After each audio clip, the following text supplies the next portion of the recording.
Patrick Johnston, 2024. Here we are. Who knew at the end of 2023 that on Canucks This Week, brought to you by Paragon Roofing, paragonroofingbc.ca for all your roofing needs. Get a free quote, installation, commercial, residential, everything. It's all there for you. But who knew in this Canucks video at this time last year that we would be discussing point percentage and whether or not the Canucks are in first place? Because um, this team has certainly been on such a roller coaster ride, really, I would say the last 3 years. And at the turn of the year last year, that had this awful start, they're almost out of it. Complete opposite here. How did 2023 go in your eyes? And then if you can encapsulate how you see 2024 playing out. I mean, remarkable, absolutely remarkable how well this year has gone. And, I wrote about this in the numbers on last Thursday, looking at Rick Tocchet's year. I mean, the fact that his team through I think 71 games, this is before, 72, they didn't win on Thursday, but before Thursday's game, 93 points. Like, this was a team that was well on course to push into 100 points over the course of a season, given how well they played since he got hired. And then we look at how well this half of the season has gone. Obviously, a little bit of scoring luck, and but also great goaltending, but also just a really good offense. And you look at the results. I mean, it's obviously, process matters. And I talked to Rick Tocchet about this on Friday. Such a strong December, but lots of nervousness after Thursday's loss to the Philadelphia Flyers. But the process, the results in that process. The strength of sort of their 5-on-5 defense under him, again, going back to last year, how strong that's been. And when we stood there at the end of last season, we said, okay, Tocchet, he did seem to actually correct some issues with the team, with the way they were playing. But would they actually be able to carry it forward? How would adding all these pieces to the lineup add up? Would this be a case of, the whole being more than the sum of the parts? And there is enough in this. We know coaches do matter. Like, you can see teams that are badly coached, and you can see teams that are well coached. Picking the right players and putting them in the right spots matters too. But yeah, I mean, this has been a remarkable year. I thought they would be a playoff team. I didn't think they would be a team that's contending to win the division.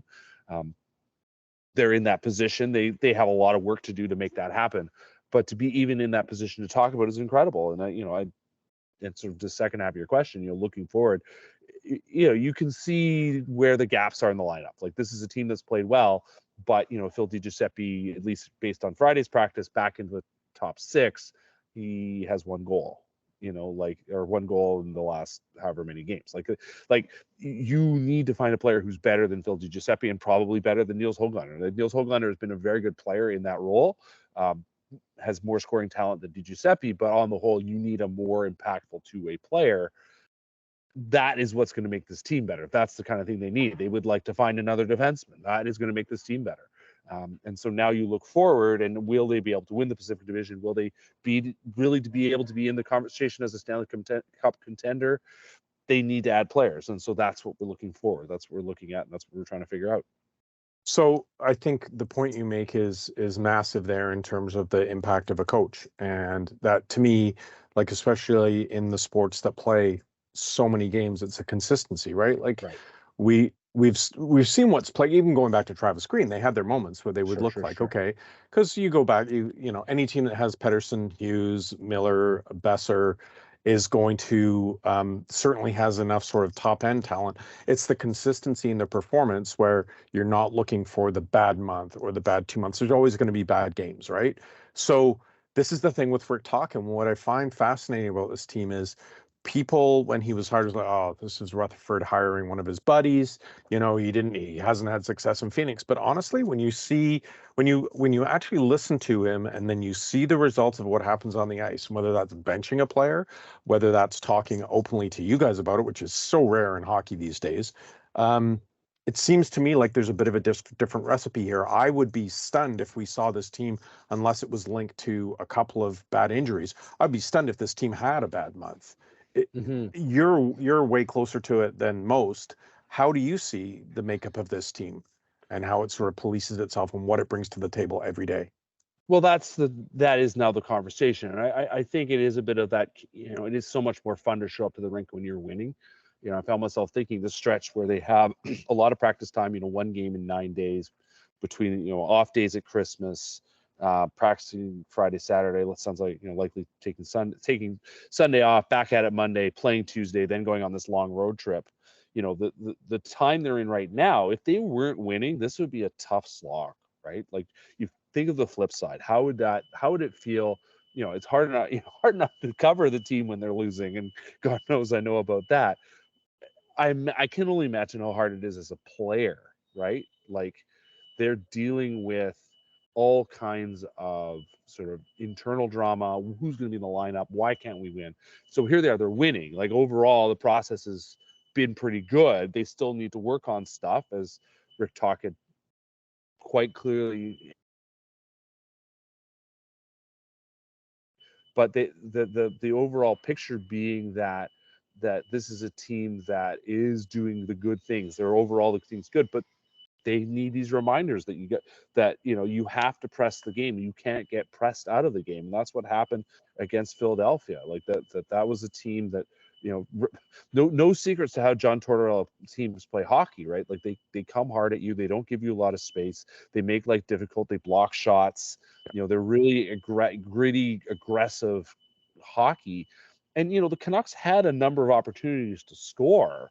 As Tocchet mentioned, on the power play, like, there was a wide open chance for Pettersson, wide open chance for Besser. The backdoor one to Besser, normally he's been putting those away. There's no mistake that he's on the verge of scoring 30 goals, right? So there are things that are happening, but still at 5-on-5, there are details that they need to work on. They need to get better at getting inside. They need to get better at being, predictable to each other, but unpredictable to their opponents. Like, this is a team that is feeling good. Like, the vibe is good, but also not getting ahead of themselves. You listen to Nikita Zadorov, who owned that terrible decision he made in the neutral zone, losing the puck on Thursday night, which led directly to a goal. On top of all that, said, listen, we know where we're at, right? Like, we don't want to look too far down the road, but we know that we're in a fight to win this division.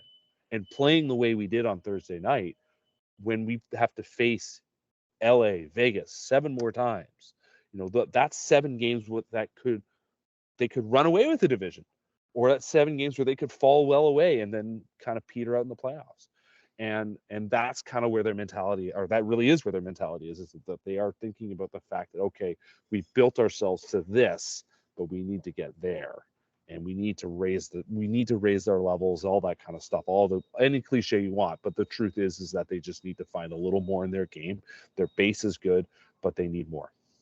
Having been in this business for far too long now, there are a lot of cliches that really, they kind of, they just make me sigh as soon as I hear and see them. And one of them is a distraction, right? Like, well, how are you going to stop this from becoming a distraction? Like, what is a distraction? So the media asks guys about stuff, and then you go out and you play. So that to me is just that's a terrible cliche. But I don't want to necessarily give oxygen to the rumor that popped up about Pettersson's desires to play. I mean, no one really knows what's going to happen here except Pettersson and his agent.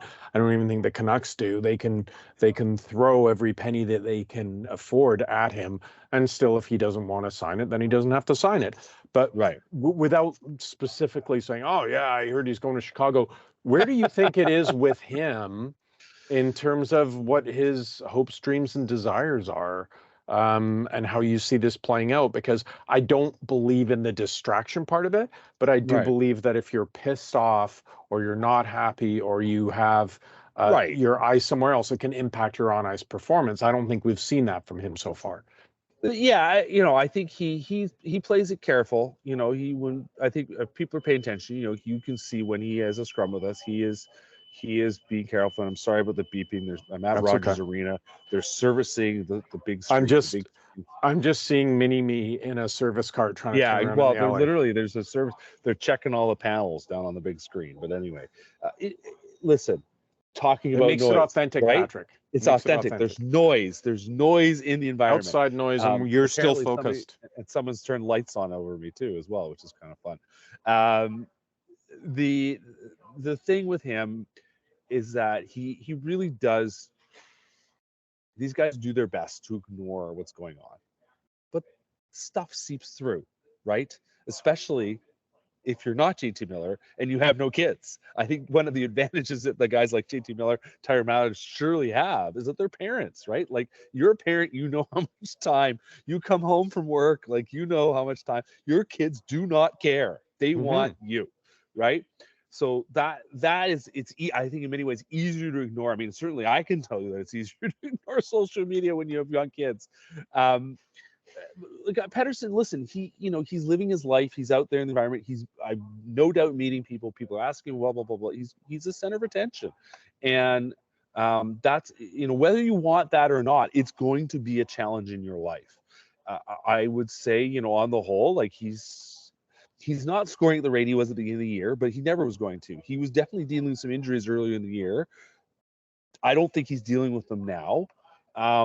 He's pressing on. And in the end, like, winning helps. As I said before, winning helps everything. It helps you sort of secure. I mean, he knows there is pressure on him. He needs to perform. He's established himself as a type of player who probably will get paid X, right? Does he still think he can get X plus, and does he want it to be here? Does he want to be elsewhere? I think that's a question in many ways for him. The pressure is not on him to sign a contract. The Canucks, they want to sign a contract, but the pressure's not on him. And where he wants to do that, he doesn't have to make that decision. Like, he can be here. He can be here for another year. That's under his terms. He can take a qualifying offer, get off into the sunset. He can do the Kachuk thing, or he can say, listen, I actually, you know what? There are some things that maybe I'm not a huge fan of, whatever, but I want to be here. Like, this is where I want to be. It's what is better than what you don't know. And I think that's more than anything probably where he's at. I don't think, the idea of, oh, he'd love to go in Chicago. I mean, I'm sure there's a lot of places he'd probably think, oh, but what do we like playing there? What do we like playing here? Like, the idea that people don't sit and go, oh, what's this, what's the situation? What is the situation like for me? When you have as huge a decision as he does, like he does in front of him, which involves a lot of money, you'd be foolish not to consider all these ideas. So, whether he wants to go to another team, whether he's interested, whether he thinks about other teams, I mean, none of these things would surprise me if they were the case or if they weren't the case.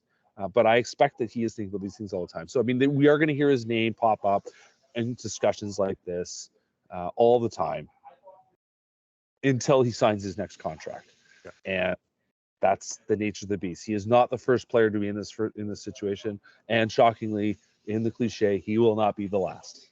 Well, all I can say is let's just hope that, I don't know what the time frame would be, but let's just hope that 15 years from now we're not having it certainly won't be me, but we're not having this stupid discussion of number 40 should only go in the Ring of Honor because he wanted out and wanted to go play somewhere else, right? We've seen that play out so many times in this market. What you really want is that you'll have the discussion about that they're unretiring all the other numbers because none of them will ever match 40 and 43.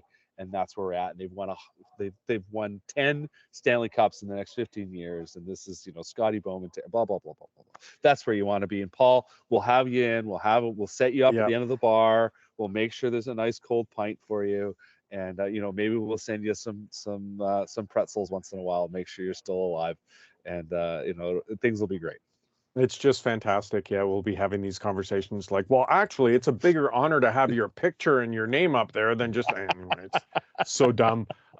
Speaking of dumb, just because of timing, and this really was a good break for when you talk about players with kids, like the way this holiday, Christmas, New Year period has worked out is just fantastic for them. It just as a side point, like I did talk to Brandon Sutter this week because I wrote my numbers story and there was an interesting item that in terms of tip, the Canucks' long-standing ability to tip shots more than other teams in the NHL. And I thought, here, let's talk to a guy I know who used to play on this team, who was in that period. Anyway, had a lovely chat with Brendan Sutter. This was actually one of the sort of, even though, you know, the dream of returning to the NHL ended in training camp and he realized he couldn't do it. You know, one of the blessings he has that's come out of this is he gets all his family. You know, he's got a young family like me, and he got to spend time with his kids. And Christmas was a real blast. And this week has been busy, and he's living that life. And you're totally right. Like that was a huge thing for these guys on the Canucks. Like the fact that not only did they have, you know, not have to play till.